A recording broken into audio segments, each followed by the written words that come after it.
Salam Bapak dosen dan Kakak Asdos, mata kuliah Sejarah Agama Kristen Ekumenika A.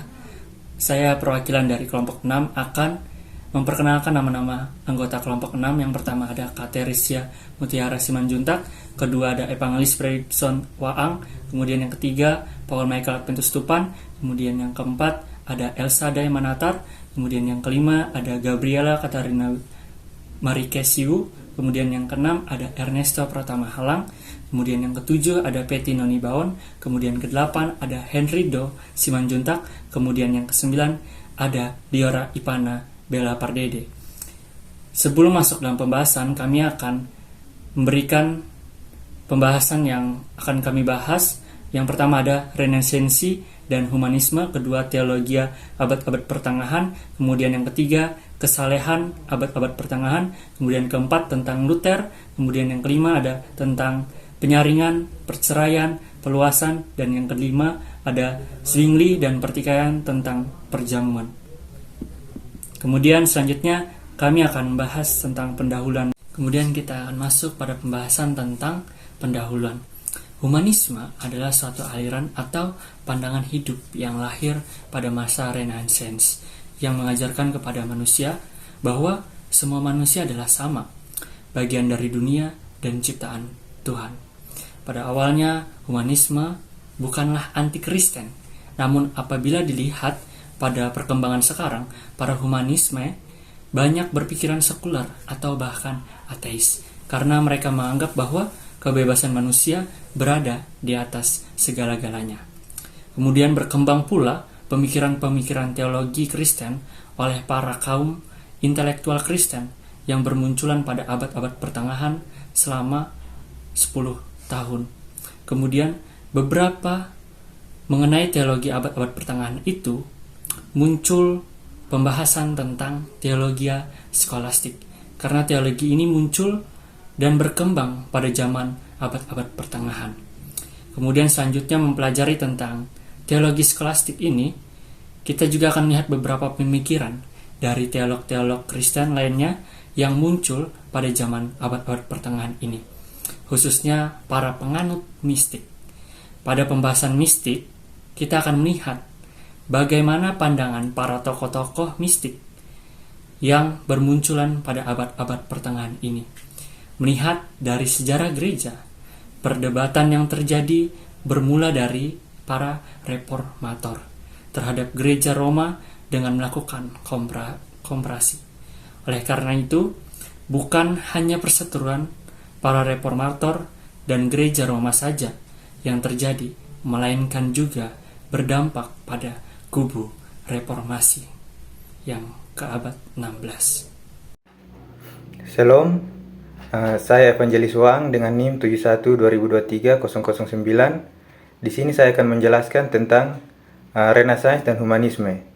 Jadi Renaissance sendiri berasal dari bahasa Perancis yang berarti kelahiran kembali dari kebudayaan dan kesenian kuno. Jadi Renaissance ini muncul ketika orang-orang di Italia yang menjadi kaya karena perdagangan, kemudian menjadi sadar bahwa diri mereka lebih berkuasa dari orang-orang di sekitar mereka, sehingga mereka mendapat pandangan hidup yang baru di mana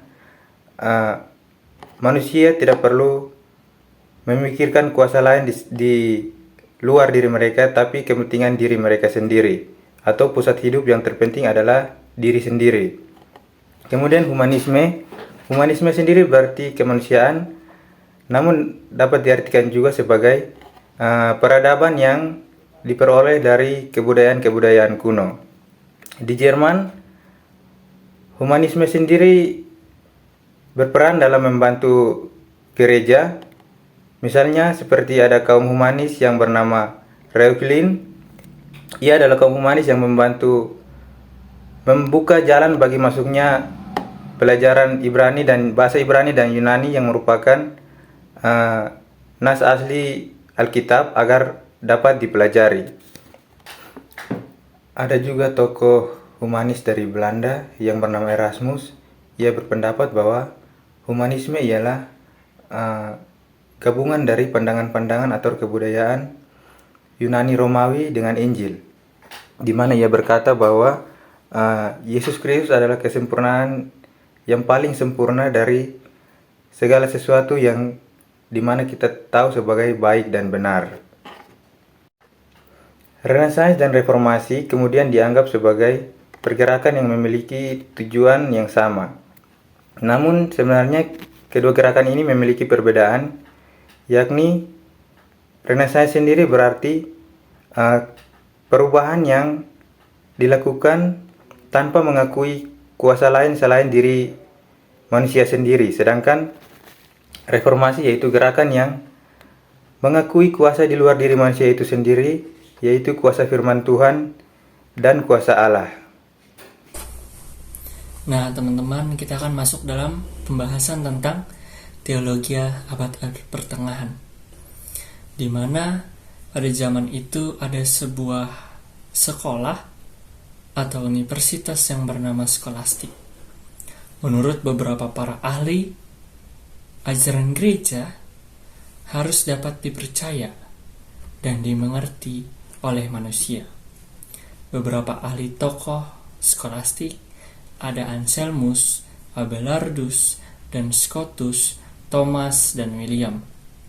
Mereka mempunyai perbedaan pendapat tentang ajaran gereja, kepercayaan iman, akal budi. Skolastik sebenarnya memiliki tujuan yang baik pada zaman itu. Ajaran gereja cocok dengan akal budi. Tetapi lama-kelamaan skolastik tidak dapat berdiri sendiri. Skolastik memiliki puncak kejayaan menurut pandangan Thomas, di mana memisahkan apa yang tidak dapat dipisahkan menurut Thomas. Allah yang tingkat transenden atau tingkat atas yang tidak bisa kita lampaui menurut akal budi kita, dan tingkat bawah kodrati atau alamiah. Pada zaman itu, ajaran skolastik memiliki pengaruh di ajaran teologi abad pertengahan, di mana manusia tidak lagi bergantung kepada Allah. Mereka memikirkan pendapatnya sendiri. Oke teman-teman, kita masuk kesalehan abad-abad pertengahan. Kesalehan perorangan adalah suatu perkara batin. Muncullah kesalehan yang lain, yaitu mistik. Kristen masih berdasarkan ajaran Alkitab dan Agustinus. Ajaran mistik juga masih ada ajaran dari panteisme Plato yang mengajarkan dualistis. Plato menganggap Allah tidak berpribadi. Mistik adalah ajaran yang berbeda dengan skolastik, dan ajaran ini sangat menyimpang. Kemudian ada orang mistik yang termasyhur bernama Eckhart. Eckhart ini berpendapat batin manusia terdapat api kecil dari zat ilahi yang menggerakkan jiwa manusia.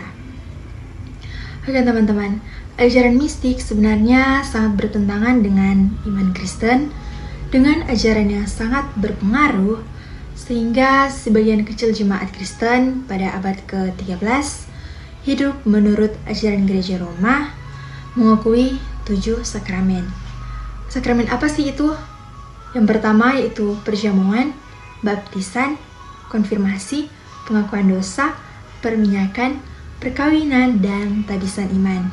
Karena sakramen ini sangat penting menurut pandangan umum. Menurut gereja, melalui 7 sakramen ini, kekuatan ilahi dicurahkan ke dalam manusia.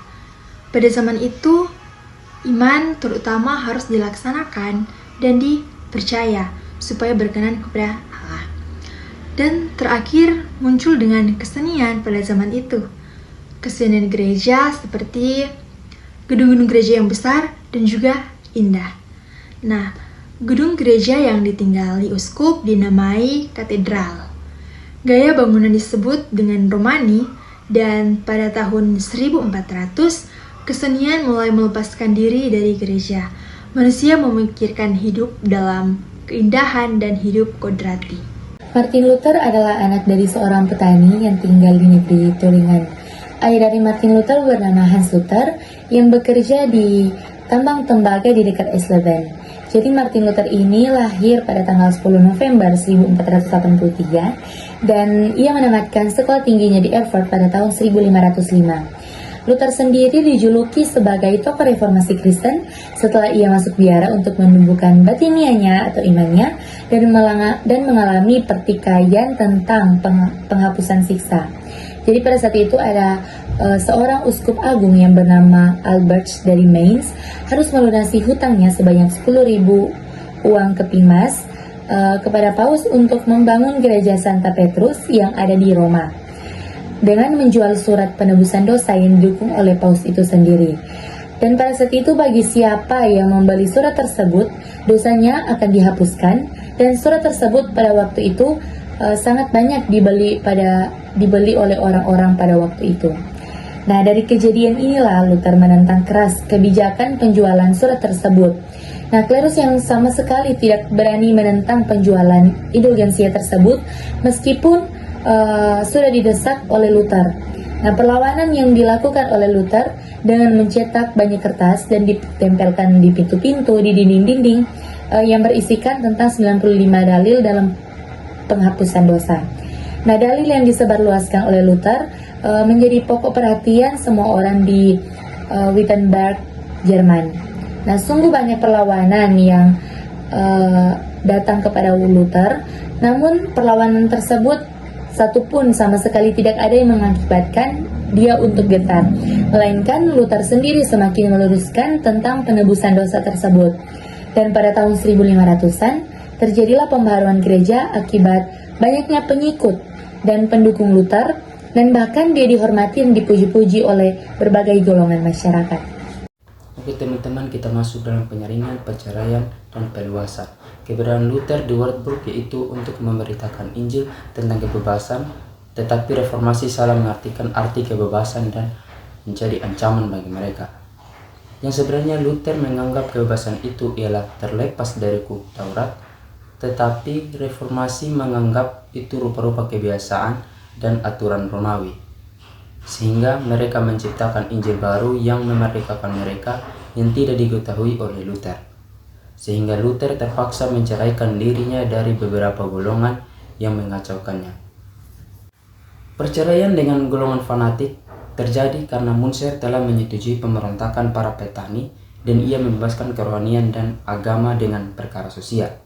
Perceraian dengan golongan petani diawali dengan ketidakpahaman mereka tentang kebebasan sehingga terjadi pemberontakan antara petani Katolik Roma dan petani pengikut Luther. Pemberontakan diantaranya ialah mereka membakar, merampok, serta membunuh. Luther memandang bahwa Injil tidak memihak pada satu golongan saja, dan ia juga kurang memperhatikan kebutuhan sosial. Banyak rakyat yang kecewa sehingga mereka membelakangi Luther. Kemudian perceraian dengan Erasmus diawali dengan Erasmus yang membangun hubungan dengan gereja Roma tanpa sepengetahuan Luther dengan alasan agar tidak mendapat susah atau kehilangan dan kesongkongan raja-raja. Kemudian golongan humanis terbagi menjadi dua. Pengikut Luther menjadi Injilis, sedangkan pengikut Erasmus yang mempertahankan pokok humanisme menjadi penganut Katolik Roma. Erasmus menjadi bapa Protestanisme yang mengutamakan akal budi dan moralisme. Dalam ajaran Zwingli dan ajaran Lutheranisme ini tentunya mempunyai perbedaan pendapat, yang dimana ada beberapa faktor yang menyebabkan beberapa perbedaan pendapat tersebut. Yang pertama, dalam ajaran Luther tidak mempercayai atau tidak taat akan aturan yang diberikan oleh pemerintah pada masa itu. Yang kedua adalah Luther tidak memperhatikan akan pembaharuan gereja pada masa itu. Yang ketiga adalah sosialisasi Injil kepada masyarakat umum. Luther tidak memperhatikan hal tersebut. Yang keempat atau yang terakhir adalah Luther ikut dalam dunia politik. Nah, dalam ajaran Luther ini sangat berbeda dengan ajaran Zwingli. Tapi pada hakikatnya kedua ajaran tersebut adalah sama-sama beriman dan rahmat hanya kepada Tuhan saja. Nah, Zwingli adalah seorang tokoh teolog yang lahir di Swiss dan ia mulai menganut sekolah tinggi teologi Dan pada masa itu juga ia diutus menjadi seorang pendeta. Ia diutus menjadi seorang pendeta bagi tentara Swiss pada masa itu. Seiring berjalannya waktu, Zwingli ini menjadi seorang pendeta dan ia diutus ke suatu tempat, dan di tempat itu adalah tempat yang sangat besar di mana ia akan memimpin di gereja yang sangat besar pada masa itu. Tempat itu bernama Zurich. Pada masa itu Zwingli ini ia berpikir bahwa ajaran Luther itu tidak benar. Tapi pada masa ia menjadi pendeta, ia masih menganut ajaran Luther. Sehingga seiring berjalannya waktu, ia mulai menunjukkan akan hal-hal baru dan perubahan untuk menantang ajaran Luther, karena menurut Zwingli ajaran Luther itu salah. Mulai yang pertama, ia mulai memberantas atau melarang para pemuda Swiss menjadi prajurit bayaran untuk ikut dalam peperangan. Yang kedua, Zwingli memberantas para imam pada saat itu untuk melakukan puasa salib. Namun para imam pada saat itu menolak akan ajaran Zwingli. Setelah Dewan Kota mengetahui akan hal tersebut, maka mereka melakukan sebuah forum perdebatan. Dan pada perdebatan itu akhirnya Zwingli menang. Setelah Zwingli menang dalam perdebatan itu, ia mulai memperbaharui akan ajaran-ajaran Luther yang menurutnya itu tidak benar. Nah, setelah ia memperbaharui akan ajaran tersebut, ia mulai mengeluarkan akan pendapat dan ajaran yang akan ia keluarkan pada masa itu. Dalam beberapa saat kemudian, Zwingli dipengaruhi oleh seorang tokoh dari Belanda, bahwa dalam perjamuan kudus, anggur dan roti itu adalah sebagai simbol bahwa manusia mengingat akan tubuh dan darah Kristus yang dicurahkan oleh manusia. Itu hanya sebagai simbol atau sebagai hiasan. Bukan berarti roti dan anggur adalah tubuh Kristus, namun roti dan anggur adalah lambang. Namun ajaran dan pendapat dari Zwingli ditolak oleh reformasi Luther. Mengapa ditolak? Karena menurut Luther, dalam ajaran Luther itu mengatakan bahwa roti dan anggur tersebut adalah benar-benar tubuh dan darah Kristus. Dan dalam ajaran Luther menganggap bahwa roti itu mengandung tubuh Kristus, dan roti itu memang benar-benar tubuh Kristus, dan anggur adalah memang benar-benar darah Kristus. Ia menganggap bahwa kedua zat tersebut adalah benar-benar tubuh dan darah Kristus. Namun pendapat dari Luther ini tidak dibenarkan oleh Zwingli. Zwingli menolak ajaran tersebut karena menurut Zwingli ajaran Luther tersebut masih berpengaruh pada ajaran Katolik Roma pada zaman itu, masih berpaut atau berbau Katolik pada zaman itu, sehingga mereka melakukan perdebatan. Namun dalam perdebatan tersebut Luther tidak terlalu menyinggung akan hal-hal mengenai perjamuan tersebut. Luther hanya ingin bahwa forum atau bersama dengan Zwingli mengakui bahwa ajarannya itulah yang dikatakan benar, dan benar-benar mengatakan bahwa perjamuan kudus yang dimana roti dan anggur itu adalah benar-benar tubuh dan darah Kristus. Menganggap bahwa roti itu adalah tubuh Kristus dan anggur itu adalah benar-benar darah Kristus. Terkait dengan Renaissance dan Humanisme. Dalam buku ini menjelaskan dua gerakan dengan pandangan yang sangat berbeda, di mana ada berbagai pendekatan pada hubungan antara Renaissance, Humanisme, dan agama Kristen, yang sangat sering sekali dianggap perbedaan ini memisahkan dari kebudayaan dan ilmu pengetahuan. Menurut kelompok kami juga, pandangan seperti ini perlu diubah, bahwasannya gerakan ini mengarah pada pemisahan agama Kristen yang akhirnya merugikan dan dapat juga dianggap sebagai tantangan terhadap pandangan agama Kristen. Namun, dua gerakan ini perlu dikritisi, bahwasannya Renaissance dan Humanisme perlu untuk kembali pada ajaran-ajaran Kristen yang murni tanpa terpengaruh oleh pemikiran budaya dan dunia. Pentingnya juga menekankan ketaatan pada Tuhan, yang dimana ketaatan ini adalah ilmu jalan menuju keselamatan.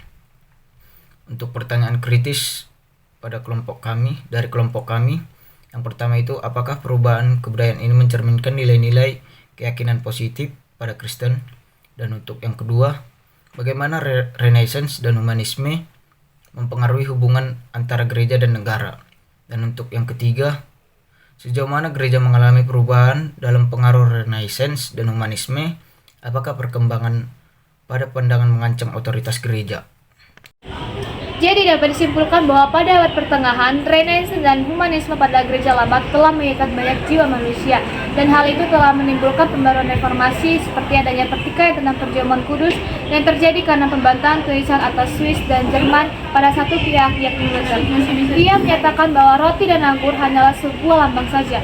Kemudian timbullah ajaran-ajaran teologi yang diwarisi oleh gereja lama yang diusahakan oleh sekolah-sekolah tinggi atau universitas yang biasa disebut skolastik. Dan dalam masa ini juga adanya kesalehan yang terjadi dalam gereja lama. Ada beberapa mistik yang mempengaruhi orang Kristen yang membuat kesalahan mereka tidak lagi berdasarkan alat-alat keselamatan gereja. Sejak masa reformasi ini tidak menutup kemungkinan bahwa kehidupan gereja-gereja akan terus-menerus berreformasi. Nah, itu saja penjelasan dari kelompok 6. Jika ada perkataan yang tidak berkenan, mohon dimaafkan. Sekian dan terima kasih.